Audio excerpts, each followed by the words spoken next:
Hello, friends. Welcome to the MMOA podcast brought to you by the Institute of Clinical Excellence. My name is Dr. Samantha Chamberlain, and I get to be your host today.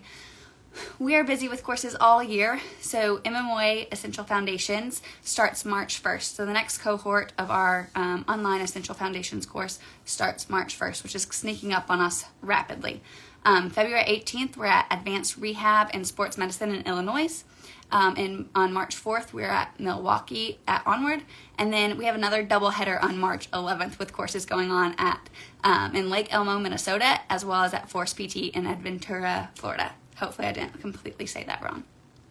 So today I'd really like to take the opportunity to have this mic and highlight some information in an article that part of the Modern Management of the Older Adult team collaborated on at the end of last year. It was Dr. Alex Germano, Dr. Julie Brower, Dr. Jeff Musgrave, and myself wrote an article, From Sickness to Fitness, a Rehab Continuum.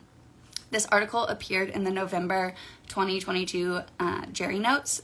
It was the Special Continuing Education module issue, Changing Attitudes, Enhancing Engagement in Aging. So it fit right in with our messaging, and so we got to have that opportunity to write that article.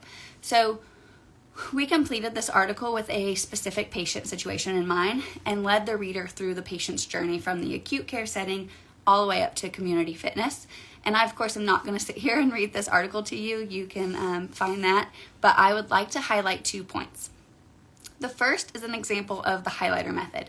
Each phase of rehab is building on the previous setting that they were in. The second is the handoff sheet to make that previous point achievable and to be able to kick off right where they left off instead of having this regression. So let's look at the programming example that we provided. Julie kicked us off with the patient in acute care. She had programmed 6 minutes of effort cycling through 3 sit-to-stands and 10 TheraBand step-downs at an RPE of 7 out of 10. This sounds simple, and that's exactly the point that I want to make. She had 3 sit-to-stands, 10 TheraBand step-downs at an RPE of 7. It was specific, and it was dosed to what the patient needed to be able to do to go back home instead of to a skilled nursing facility or be institutionalized elsewhere out of the acute setting. So he needed to be able to do transfers, and he needed to be able to walk long enough distances to get from kitchen to bathroom to bedroom to living room type situation. So I have no doubt that to get buy-in with this patient, she said, to get you to be able to return home, we need to be able to do some continuous work, and we need to show that you can do it safely and that you can safely transfer. While we're here, we might as well track the effort required to do this. And so think of 0 out of 10 as no effort and 10 out of 10 as the most effort you can possibly give. I want you to perform at a pace that keeps you at a 7 out of 10. So she's introduced a rate of perceived exertion to this patient. I know this because it's in the handoff sheet that we're going to talk about later. Patient crushes it. It's not easy, but he crushes it and he gets discharged to home with PT set up in the home, whether that's home health or maybe even an outpatient mobile clinician. In our case, this is going to be Alex. So Alex communicates with Julie and knows where the patient left off with her. Alex is able to perform the appropriate outcome measures based on the information that Julie gave her and how the patient left the discharge information that was left with the patient. So then at her eval, she's able to dive into similar interventions that the patient is now familiar with or continue the dosage that Julie gave as home exercise. This cohesive transition allows the patient to feel the continuity of care that we all hope to have within the medical system, but rarely ever do. So the patient's not there trying to advocate for themselves over and over again. They are already feeling like, oh, this person knows what I just went through and knows where I'm at and is starting at.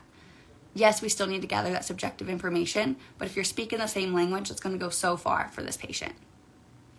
The patient is progressing well and is appropriate for outpatient at this point, and would like to transition out of his home. Alex had the patient performing 10 minutes, so we went from 6 minutes to 10 minutes of continuous effort at an RPE of 6 to 7 out of 10. She, of course, reviewed what RPE was, but he already was familiar with this rating scale. And she had him doing 10 steps up on a staircase with bilateral upper extremity support, walking around the house, 5 sit-to-stands from a low couch. So for 10 minutes, he was cycling through 10 step-ups on a staircase, walk through the house, and then 5 sit-to-stands from a low couch. Ideally, on a warm day, he's actually walking outside the perimeter of his home. Again, there's communication between Alex and, in this scenario, myself as the patient transitions to my care from the home. I was able to transition him from the SPPB outcome measure to the mini best and kick off interventions right where the patient left off with Alex. There was no regression, there was no ramp up period, there was no how's he going to handle this. To some degree, we still want to know, of course, because now he's having to get out of his community. Like, is it too much? So we maybe start a little bit below where Alex handed off, but it's the same type of work, same type of interventions that he's familiar with, and he's not being overwhelmed by also having to get out of his home and try to do these new things. So I'm going to have him doing step-ups instead of bilateral upper extremity support. That becomes unilateral upper extremity support. Walking becomes on uneven surfaces or multi-directional. Sit to stands become lower surface as well as increased load, as tolerated, and, various visits, not all at once. And then we want to leave gas in the tank, so we also program a minute of active rest. This can be as simple as deep breathing with coordinated upper extremity movement. So we're trying to get that upper extremity involved as well, even though we're trying to strengthen the lower extremity. Upper extremity still matters, especially if we're talking about floor transfers or an individual that has to use their arms to push up from their chair. This is programmed as an EMOM, so every minute on the minute. So in the program specifically that I put, it's 1 minute spent on each thing or a completed dosed reps and rest remainder of the minute. With a goal of 4 rounds or 16 minutes for this individual. The beauty of being a skilled clinician, though, is that even though I had 16 minutes planned for this individual, if after he completes the 3rd round, I'm asking him about effort and he's saying 8 or 9 out of 10, I can say, okay, we're going to just stop at 3 rounds today because I want to leave some gas in the tank for you to complete.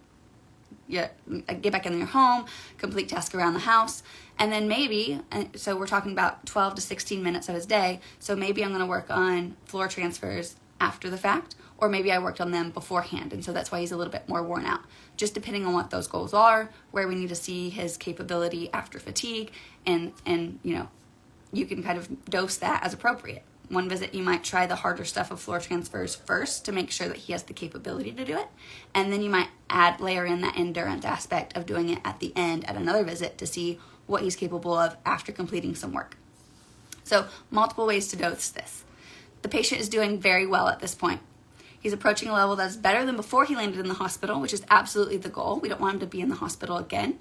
So we have got him to but beyond that PLOF, right? We're beyond that at this point. Gradually getting there, of course. So we've had the same approach throughout his care. So acute care, home health, outpatient, and we've utilized similar language as we planted these seeds of healthy lifestyles, behaviors with this patient. Now he's starting to ask questions. How can he continue regular visits? It's not feasible for you or your clinic to continue him on your caseload long term. Insurance dictates some of that, but also there's other people that need our care as well. But we don't want to just kick him to the curb and let him be, because we don't want him to regress from all that progress that we just made. So this is when having the resources and networking within the community is vital to the patient's continued trajectory to fitness and away from frailty. We want to get him as far away from frailty as we possibly can while we have that contact with him. So it's even better when healthcare providers providing fitness. So Jeff is that guy for us in this case. The patient is introduced to Jeff and the fitness facility. Then after a few visits filled with hesitation, the patient starts to thrive and performs the following. He does 5 to 15 bouts of effort with breaks and a dynamic warm-up. He's going to practice all the movements that are in the planned programming. Sounds like familiar kind of programming for a fitness facility, right? So he has 90-second intervals and repeats 5 rounds of step-ups, push-ups from a box. Okay, starting to get more of that upper extremity assist as well.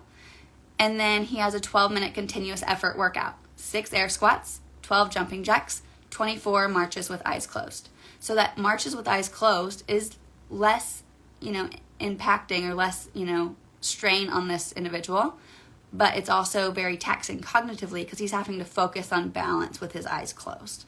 So that 12 minutes of continuous effort, that marching with eyes closed kind of becomes his rest break, but it's cognitively demanding. So a very nice give and take throughout the entire program. And these are things that he's going to be familiar with from his care with you.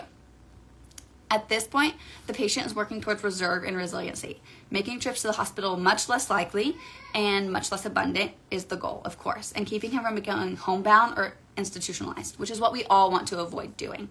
So any touch point that you have with an individual is a great opportunity. Now, you can't just preach all this to them at once, of course. That'd be too much overload and they may never see them again.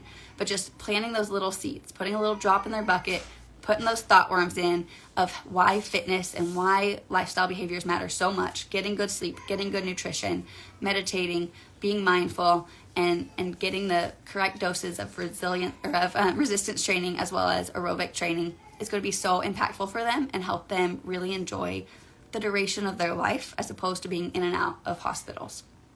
So really pushing that reserve and resiliency with your older adults is what we want to be focused on. Not so focused that that's all we're talking about, but focused enough that that is, that message is getting across and they're starting to see why we're preaching this so much. So then the second point that I told you I wanted to make is about the handoff sheet. This does not have to be complicated at all. This does not have to take a ton of your time. I'm not trying to give you more work to do, but this can be 5 straightforward, quick bullets. 1, your information. What is your name? How can I contact you? Important patient goals. What have you discovered? What have you dug in and found out is important to the patient sitting in front of you? Outcome measures and score at discharge. So what outcome measures did you do most recently and what was that score?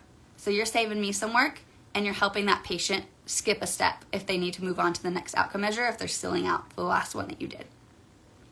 Important considerations. So these may be medical, psychosocial, environmental. So lots of considerations that can go in through a patient's care, especially if you're in home health. You get to see a look into their lives that outpatient or acute care providers may not get to see. So if it's someone you've been working with and you can recognize some considerations that might be important for them to have compliance or to be able to perform the things that they need to do in and around the house, great spot to note that for those people. And then a quick example of a recent session. So just like I went through from what the previous providers did in this person's series of care, then just a quick example of some exercises and interventions that you've been doing. Are you using RPE? Like, how are you discussing this with the patient? So having a common language is going to be so helpful. And if we can get an insight into what they were doing at the previous session with the previous provider, just like you would if you were in the same clinic, then that's going to be super helpful. Doesn't have to be a full note, just a quick sit to stands, RPE 7 out of 10, and how long they were doing work for and how they tolerated it would be great.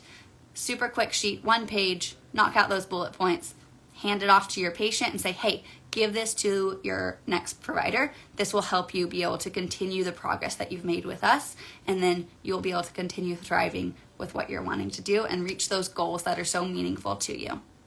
So, communication, building a network and resources, sticking with the plan of progressing this patient in the same manner as they were already starting with, same trajectory, and getting them into the fitness community is so important. And then using that handoff sheet to make all that come together and be cohesive and have that wonderful continuity of care that we so desperately want for everybody. Thank you, everyone, and happy aging.